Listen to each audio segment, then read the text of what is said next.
Hi, everybody. Welcome. I know folks are still coming in. Good to see you. Lots of familiar names. We're going to get started as soon as we get everybody in.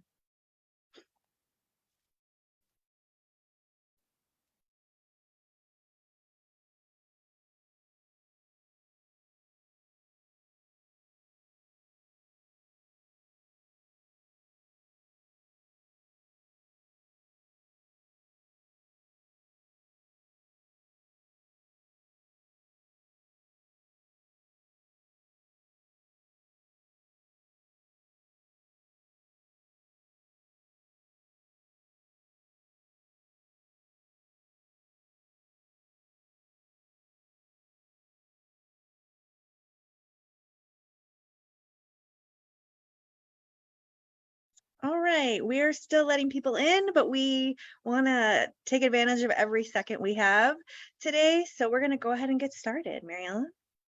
Good morning, everyone, and welcome to PNPI's Researcher Spotlight today with Dr. Terry Vaughan of the Pell Institute. My name is Mary Ellen McGuire, and I'm the president of PNPI.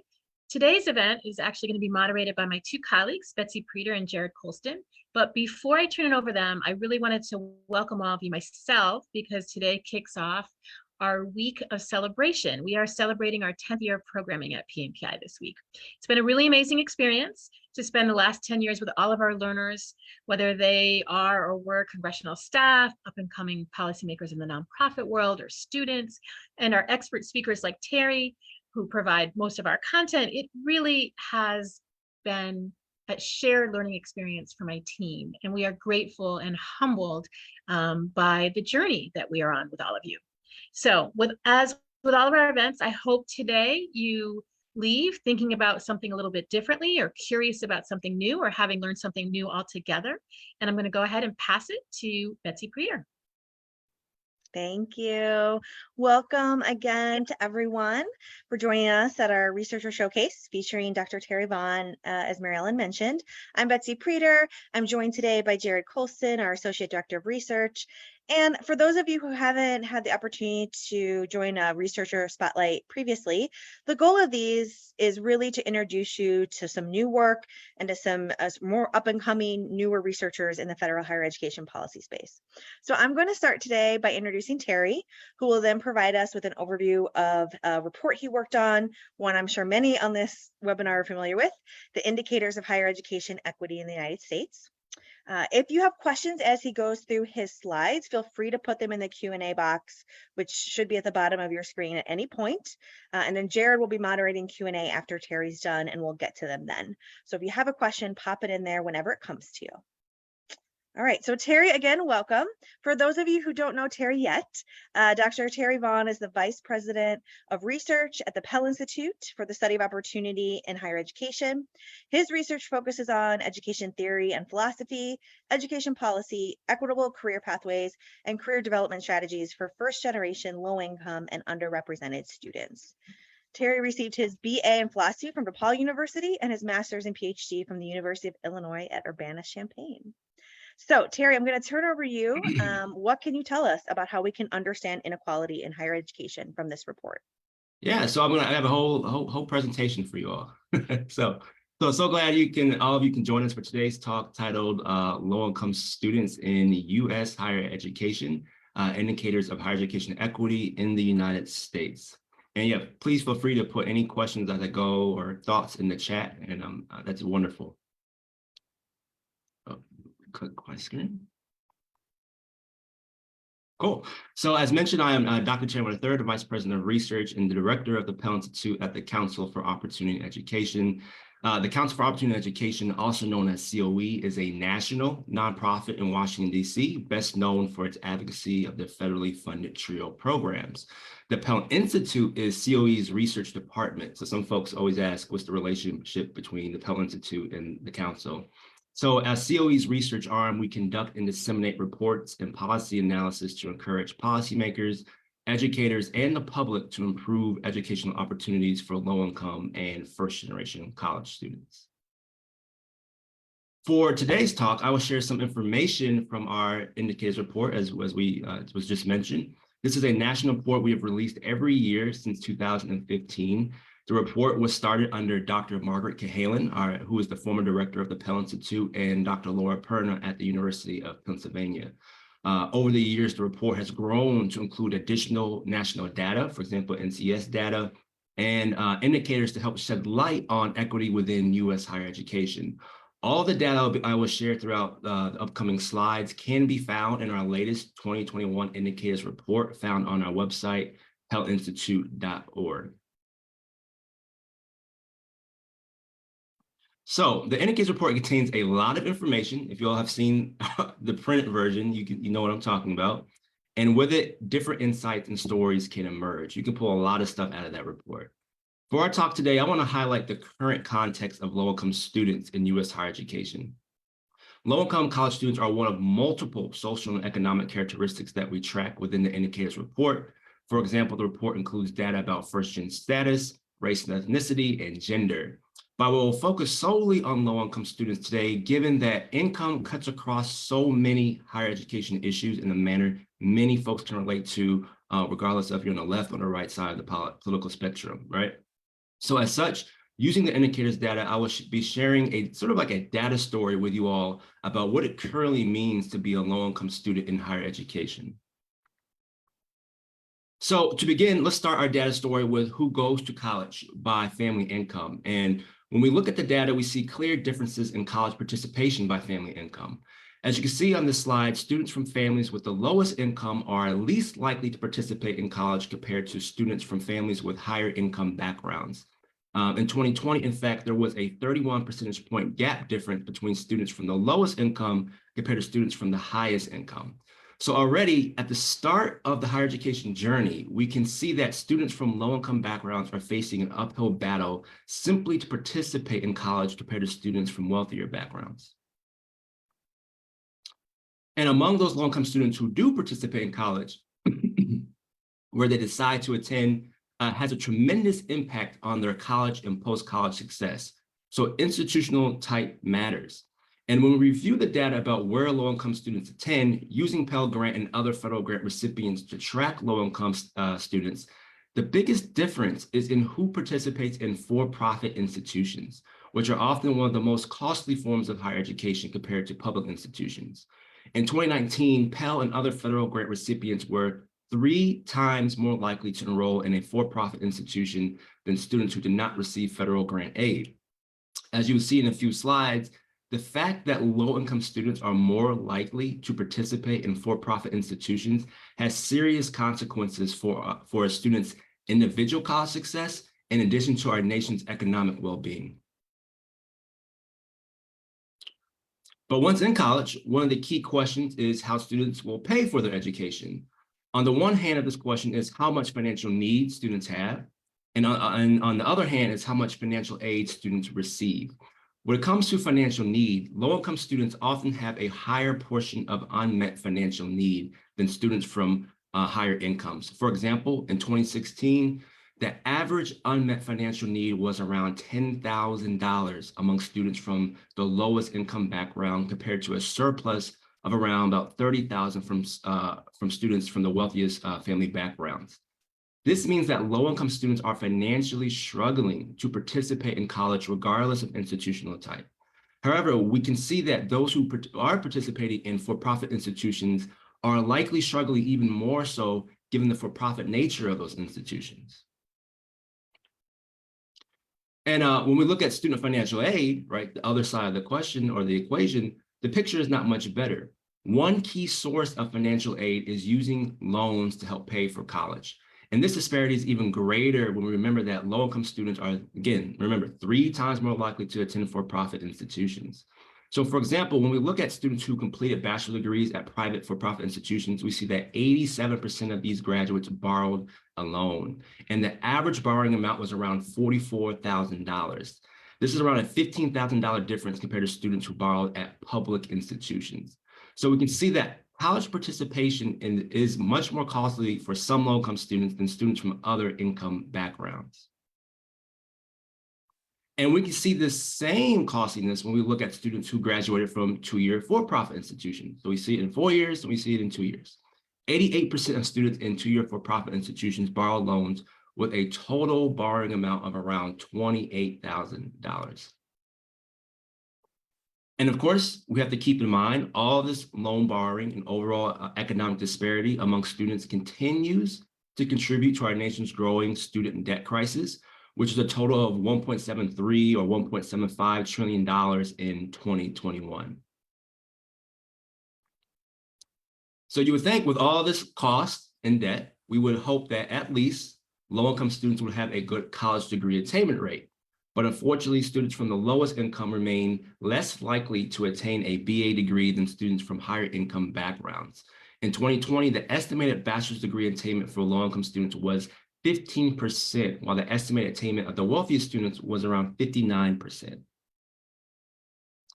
And across every institutional type, except for two-year public institutions, low-income students, as measured by Pell status, are least likely to graduate within 6 years compared to wealthier students, particularly among four-year institutions.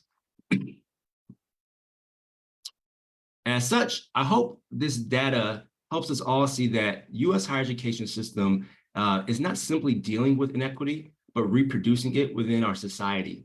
And this reality is worse when viewed from an intersectional lens that includes social characteristics such as gender and race and ethnicity. And if you go through our indicators report, you can see these characteristics pop out in different ways. However, how people view this inequality may vary. Some may see this as the sorting process of a meritocratic system, right? And others may say this is simply a reproduction of class inequality. In either sense, overall, we can see that higher education continues to be a challenging space for low-income students. To change the future of U.S. higher education, where low-income students are treated better, we must develop new ways of viewing higher education policies and practices towards improving low-income students' college and post-college success. So, for example, we have seen some of this work with calls for, double the Pell Grant and the yearly push to increase TRIO funding for low-income students. But given what we know about what it means to be a low-income student in education and higher education, there is still so much more work that needs to be done. And I look forward to continuing these conversations with you all as we move forward. I'm happy to take any questions and talk to our wonderful Betsy and Jared. Thank you, Terry, so much. Really appreciate it. I see some questions are coming in already. I'm going to go ahead and turn it over to Jared. So again, put any questions you have in the Q&A box, and hopefully we'll have time to get to all of them. Thank you so much, Terry. Yeah, thank you, Terry, and thank you, Betsy, for passing it off. So we've got a couple questions already, and again, I'm just going to keep going back to the Q&A, so feel free to continue to add questions as we go through. But the first question we have is, do we know if the college participation rates for low-income students were impacted by the pandemic yet? So do we know the effects of the pandemic by SES? So I know a number of folks, I don't have the data with me at the moment, but yes, I would say there's a number of reports already tracking the relationship between COVID and low-income students. Just based theoretically, given what we know about who's likely to face the most struggle, low-income students are likely going to be on the negative end of all of that exploration understanding. So whoever who wrote the question, feel free to email me and I could pull up some of the recent data about that. Yeah, thank you. Mm-hmm. And the next question is just a quick clarifying question. It's is unmet financial aid or unmet financial need, does that mean what is left after all grants or loans? If you could just clarify what unmet need means. Yeah, so in our report, that's after everything, if every your whole financial aid package, what is left over is sort of the estimate of that. Mm-hmm. Thank you. And so what kind of factors would impact low-income students' completion the most? So what type of factors would impact low-income students' completion the most? One, I say it's the money, right? Yeah. The type of money, if you have money to go to certain institutions, you're likely to be more involved on campus. You don't have to work extra jobs. You don't have to worry about your family as much. Of course, there always is going to be worry about the family.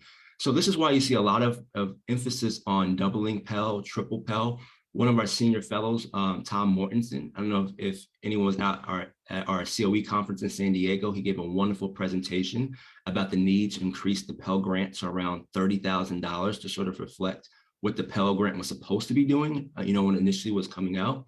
So I would say money is the hugest thing that we sort of have to think about in terms of how much the students, how much aid do they get and how much does it cost? Now that's a whole nother part of the equation. How institutions are charging what they can based off what they need to get the staff they need, et cetera. But there is a question of what's the appropriate cost and how much and what's the appropriate aid. And that's not it's not an easy thing to work through, but I think that would be the biggest thing we have to think about if we're really going to think about how to rechange higher education so it fits low-income students' college success and post-college success. Yeah, thank you. And then the last question that's been submitted by the attendees is there a way to know which institutions of higher education are doing a great job serving low-income students? So is there like a way to identify low-income serving institutions? Yeah, well, so there's lots of different metrics you can use. Of course, the national data we pull is national, so that's why we use it. This is sort of the best information that we had, right, in terms of figuring out what's the state of low-income students. But there are going to be a number of reports out, whether it's about our TRIO programs or it's about, Charles Foundation. They have a whole bunch about student financial aid and wellness. And they're going to have, these folks are going to have metrics about low-income students. And so I would encourage anyone to look at these reports and see how they're sort of de-aggregating the data, and you might find that information. Yeah, I'll also mention some institutions, their institutional research offices might be a little more sensitive to the question of low-income students. And so you might even find some institutional reports or even state reports that are dealing with these types of questions. And of course, we have a lot of wonderful national funders out there that are probably supporting these projects. So I think a lot of folks are aware of this issue, and there's going to be a lot of great information coming out over the years. Yeah, absolutely. Another question just came in. It says, does your report look at data for independent students or just dependent? So are there information by dependency status? Yep. Yeah. So we have both dependent and independent. There's literally so much information. I could not even present it all. It would be like 2 hours, 3 hours talk. But yes, we do have information on independent students. And we usually use the independent measure to also look at the state of adult learning, what's usually called adult learning. And we actually had a panel in San Diego in September, sort of looking at this topic as well. But yes, we do have information about that as well. Thank you. The next question says, is Pell always a good proxy for low income? It's the best one we have so far, right? So because there's so many ways, because you have to find sort of a metric that sort of cuts across so many different states, different regions. So yes, it is sort of the best metric, but this doesn't mean that there can't be qualitative research studies that can sort of develop sharper variables that quantitative researchers can eventually use to better understand the state of what it means to be low income. And in fact, I think the metric of using the Pell Grant is just the start. I think there is a greater need qualitatively to help to find those variables. I mean, what does it really mean to be a low-income student? So this is really the information we present in the indicators is a conversation starter, more so than this is the end of, this is the end all be all type of situation. No, we think this is where just to start, and we have to explore much more about what this issue means. Yeah, definitely.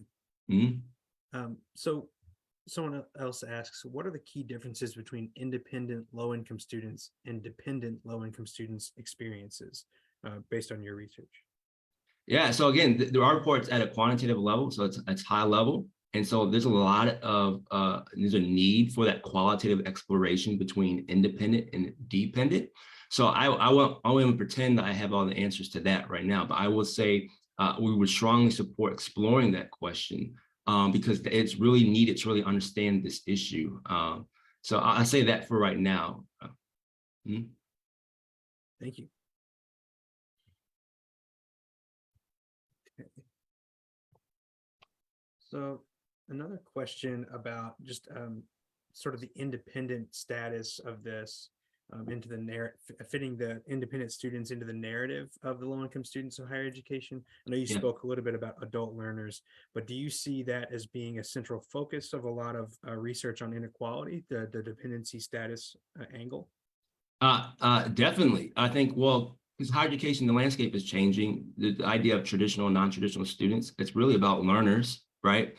So definitely there is a greater need. I know, of course, Lumina Foundation, they care very much about this. Kale, they care very much about this issue and looking at different ways of supporting the student population, whether it's through prior learning credit, smarter transfer agreements and such.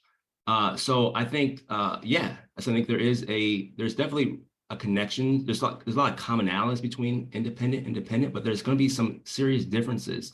And particularly when you look at the issues from, if you look at the issue from economics, right? The economics between a independent student and dependent student, depending on their family background, if they have kids, if they're working, et cetera, it's going to be drastic. It could be drastically different. Particularly when it comes to the level of college participation that folks often say is needed in order for students to be successful. So we strongly support research in adult learning, and we look forward to going more into the area. Thank you. And you mentioned something about whether or not students may have children while they're attending. And so another question that just came up was, do you look at student parents at all in the report, or in particular low-income student parents? So not explicit student parents, because that's some of the variables we have wasn't clean enough to match that. But we're not against it, and we're sure there's other folks out there who can put this together. The way we see our indicators report, it's like a quilt, and this is just pieces of the puzzle, and we need each other as a community of practitioners and researchers to really understand these issues.